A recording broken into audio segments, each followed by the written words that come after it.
Eles nos contaram uma história de um povo escravizado, uma fuga audaciosa e um milagre divino, uma travessia impossível, a entrega de leis sagradas e uma jornada pelo deserto. Nós a lemos em nossos livros, a vimos retratada em filmes e a aceitamos como verdade. Mas e se eu lhe dissesse que uma parte fundamental dessa história, talvez a mais crucial, foi mal contada? E se o local onde tudo aconteceu, o cenário para um dos maiores dramas da humanidade, estiver completamente errado em todos os mapas que você já viu? Prepare-se, porque o que vamos desvendar hoje pode reescrever a sua compreensão de um dos eventos mais transformadores da história. Fique conosco até o final, porque esta investigação é apenas o começo de uma série de descobertas que prometem abalar o que você pensava saber. Se você é um daqueles que busca a verdade por trás das narrativas oficiais, que questiona e quer desvendar mistérios, então já se sinta em casa. Toque no botão de inscrever-se agora e ative o sino para não perder nenhuma das próximas revelações que o Monte que Fala irá trazer. Por décadas, gerações foram ensinadas que o Monte Sinai, o local sagrado onde, segundo os relatos, Moisés recebeu os 10 mandamentos, está localizado na península de mesmo nome, uma vasta extensão de terra que se projeta entre o Egito e Israel. Abra qualquer Bíblia com mapas, consulte atlas históricos e a imagem será sempre a mesma. Um pico majestoso no coração da península do Sinai. Essa é a verdade oficial, a localização que se tornou um dogma geográfico. Mas vamos parar por um momento e aplicar a lógica mais elementar. O povo de Israel estava fugindo do Egito, de uma escravidão brutal, sob a perseguição implacável de um faraó furioso. Qual seria a lógica de fugir para uma região que estava, na época do Êxodo, sob o controle direto e exclusivo do próprio Egito? A península do Sinai, naquele período da história antiga, não era um deserto selvagem e desabitado. Longe disso. Era uma área estratégica, rica em recursos naturais, especialmente as preciosas minas de turquesa e cobre. O Egito faraônico mantinha uma presença forte e constante na região, com guarnições militares, postos avançados e operações de mineração em larga escala.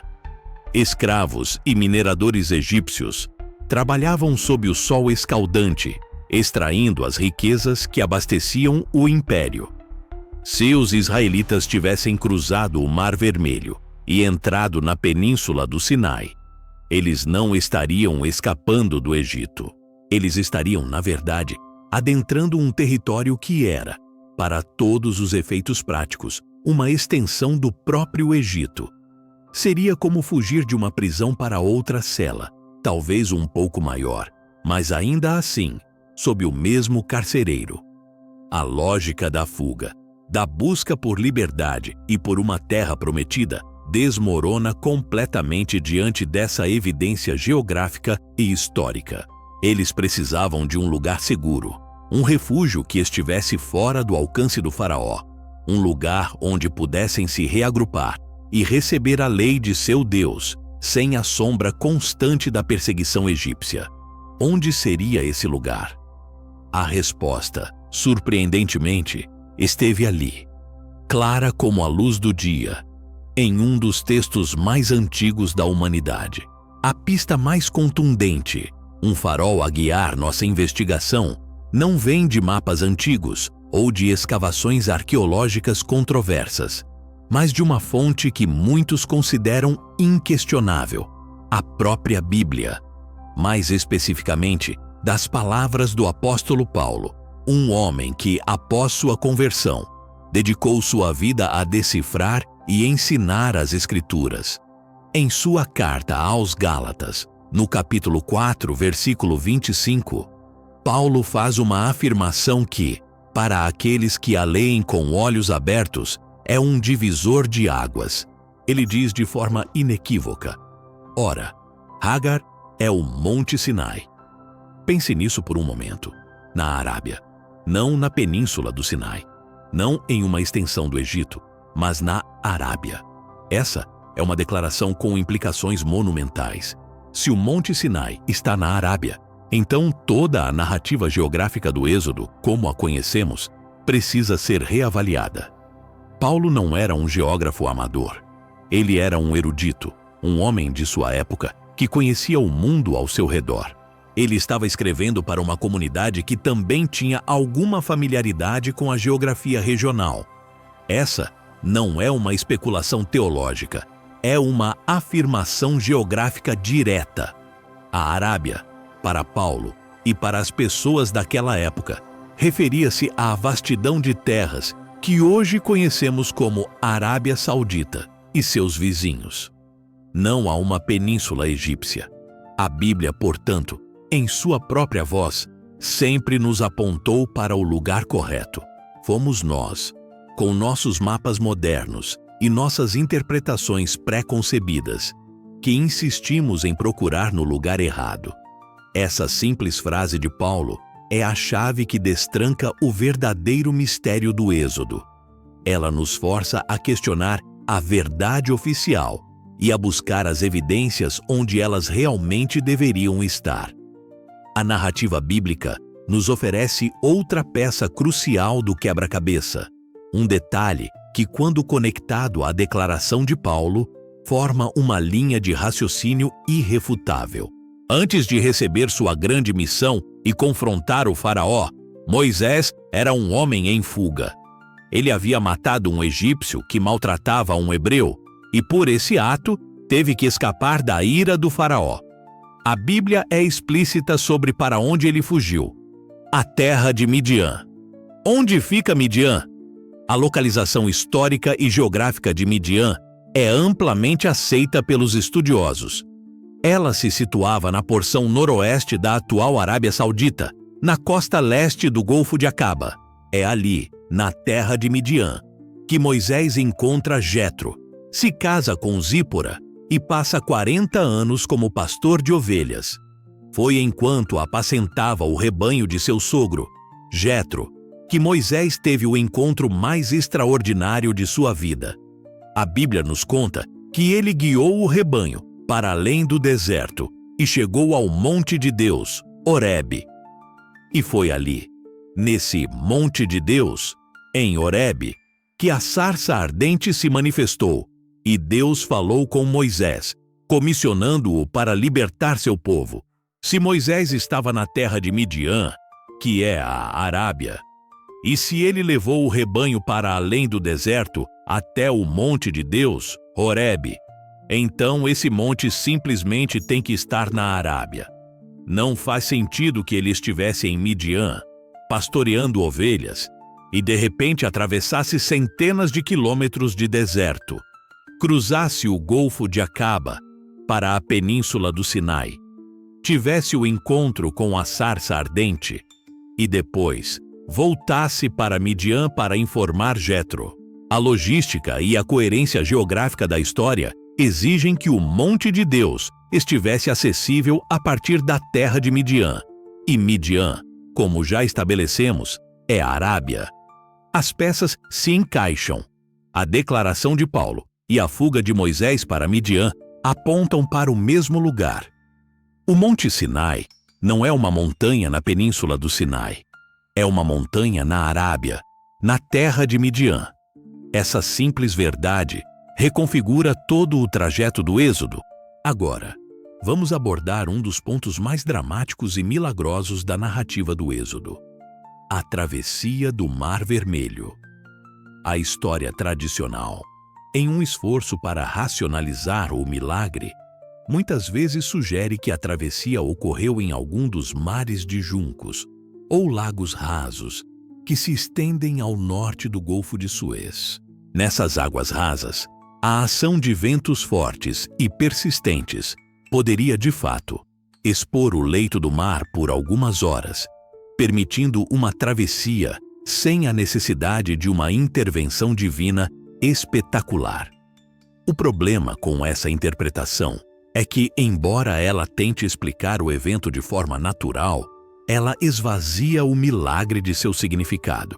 O que seria de fato um milagre se a travessia fosse apenas um golpe de sorte em águas rasas, onde nem mesmo um exército egípcio seria completamente aniquilado?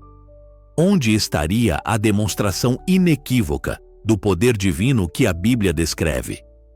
A verdadeira travessia, aquela que desafia a lógica e exige uma explicação sobrenatural, só pode ter ocorrido em um lugar: o Golfo de Acaba. E mais precisamente, em um ponto estratégico conhecido hoje como Nuweiba, na costa leste da Península do Sinai, que se opõe à costa da Arábia Saudita. Olhe para um mapa topográfico submarino do Golfo de Acaba. Você verá que o mar ali é incrivelmente profundo, atingindo profundidades de até 800 metros. Uma travessia a pé seria absolutamente impossível para qualquer ser humano, sem uma intervenção extraordinária. Mas, justamente em Nuweiba, existe uma anomalia geográfica submarina. Uma espécie de ponte de terra natural, um platô submerso, que se estende de Nuweiba até a costa oposta, na Arábia Saudita. Essa ponte submarina tem uma largura considerável e, embora ainda esteja a dezenas de metros de profundidade em seu ponto mais raso, ela oferece uma rota viável para uma travessia, se as águas fossem miraculosamente afastadas. Imagine a cena: milhões de pessoas, com seus rebanhos e pertences, encurraladas entre um exército egípcio implacável e as águas intransponíveis de um golfo de 800 metros de profundidade. É nesse cenário que o milagre da abertura do mar se torna verdadeiramente monumental. Ventos fortes não bastariam. Seria necessária uma força colossal para separar as águas de um abismo oceânico daquela magnitude, criando um caminho seco por onde um povo inteiro pudesse passar. E quando as águas retornassem, elas não afogariam apenas alguns homens, mas engoliriam um exército inteiro, com seus cavalos e carros de guerra, nas profundezas impiedosas do mar. Essa localização, o Golfo de Acaba, em Nuweiba, não apenas se alinha perfeitamente com a descrição bíblica de um milagre de proporções épicas, mas também é o único lugar que faz sentido geograficamente se o destino final dos israelitas era a Arábia. Eles não poderiam ter chegado à Arábia a partir da Península do Sinai, sem cruzar o Golfo de Acaba. E a travessia ali, em suas profundezas, é o verdadeiro testemunho de um poder que transcende a compreensão humana. O que acabamos de desvendar não é apenas uma correção geográfica, é uma reorientação completa da nossa compreensão de um evento central na história da humanidade. O Êxodo, como a Bíblia realmente o descreve e como as evidências geográficas e históricas sugerem, foi muito maior, mais audacioso e mais milagroso do que a narrativa tradicional nos fez acreditar. Eles não fugiram para um canto do Egito, eles escaparam para um território livre, além dos domínios do faraó. Eles não atravessaram um laguinho de junco, eles cruzaram um abismo oceânico em uma demonstração de poder divino que ecoa através dos milênios. E o local da entrega das leis sagradas não é um pico turístico na Península do Sinai, que por séculos atraiu peregrinos a um lugar equivocado. É um monte na Arábia, na terra de Midian, um lugar que ainda hoje guarda seus segredos. Essa mudança de perspectiva não diminui a fé, ela a fortalece, ao conectar a narrativa bíblica com a lógica, a geografia e as evidências que, por tempo demais, foram ignoradas ou mal interpretadas. A verdade estava ali, nas palavras de Paulo, na fuga de Moisés para Midian, na impossibilidade de uma travessia em águas rasas para uma nação inteira. O êxodo real foi uma odisseia de proporções épicas, uma jornada que desafiou a natureza e a lógica humana, culminando na revelação divina em um lugar que, por séculos, esteve escondido à vista de todos. As implicações dessa descoberta são vastas, abrindo portas para novas pesquisas, novas escavações e uma compreensão mais profunda da história e da fé. É um convite para questionar, para investigar e para buscar a verdade onde quer que ela nos leve. Esta é apenas a primeira camada de um mistério muito maior que o Monte que Fala está determinado a desvendar. Há muito mais a ser revelado sobre os locais esquecidos e as verdades ocultas da história. Se você se sentiu provocado, intrigado e com sede de mais conhecimento, se você valoriza a busca por evidências e a conexão entre a fé e a razão, então você chegou ao lugar certo. Não deixe que a verdade oficial impeça você de descobrir as revelações que ainda estão por vir. Sua jornada pela história e pelos mistérios está apenas começando.